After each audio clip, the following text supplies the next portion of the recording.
بسم اللہ الرحمن الرحیم۔ بخاری شریف جلد سوم، قسمیں کھانے اور نظریں منتیں ماننے کے بیان میں۔ باب 872۔ اللہ تعالیٰ کا فرمان: اللہ تمہیں نہیں پکڑتا تمہاری غلط فہمی کی قسموں پر، ہاں ان قسموں پر گرفت فرماتا ہے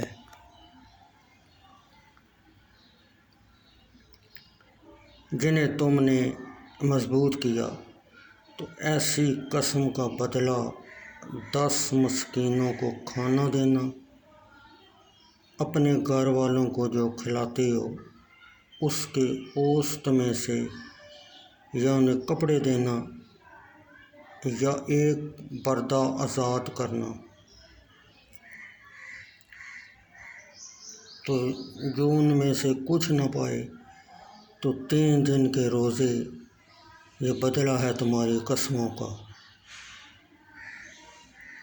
جب قسم کھاؤ اور اپنی قسموں کی حفاظت کرو، اس طرح اللہ تم سے اپنی آیتیں بیان کرتا ہے کہ کہیں تم احسان مانو۔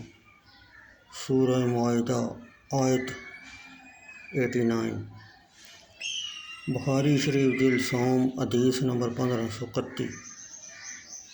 عبداللہ بن مبارک مروزی نے کہا، ہمیں ہشام بن عروہ نے اپنے باپ عروہ بن زبیر سے، انہوں نے ام المومنین حضرت عائشہ رضی اللہ تعالیٰ عنہ سے روایت کی کہ حضرت ابوبکر صدیق رضی اللہ تعالیٰ عنہ کی شان میں سے یہ ہرگز نہ تھا کہ وہ قسم میں آنس ہوتے، یعنی قسم توڑتے، حتیٰ کہ اللہ عز و جل نے قسم کا کفارہ نازل فرمایا اور فرمایا، میں کسی چیز پر قسم نہیں کھاتا ہوں اور میں مألوف علیہ کے غیر کو بہتر دیکھتا ہوں، تو میں بہتر کو کرتا ہوں اور اپنی قسم کا کفارہ دے دیتا ہوں۔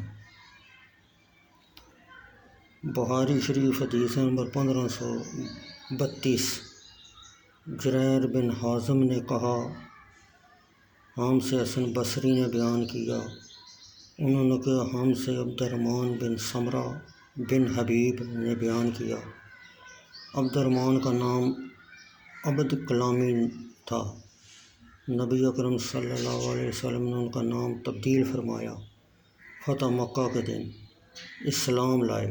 حضرت عبد الرحمن بن سمرہ رضی اللہ تعالیٰ عنہ نے کہا، نبی اکرم صلی اللہ علیہ وسلم نے فرمایا، اے عبد الرحمن بن سمرہ رضی اللہ تعالیٰ عنہ، ولایت طلب نہ کرو، کیونکہ مانگنے سے ولایت تجھے دے دی گئی تو تیرے سپرد رہے گی، اور اگر بلا مانگے تجھے امارت دی گئی تو تیری مدد کی جائے گی، اور جب تو قسم کھائے اور دیکھے کہ اس کا غیر اس سے بہتر ہے تو اپنی قسم کا کفارہ دے دے، اور جو بہتر ہے وہ کر۔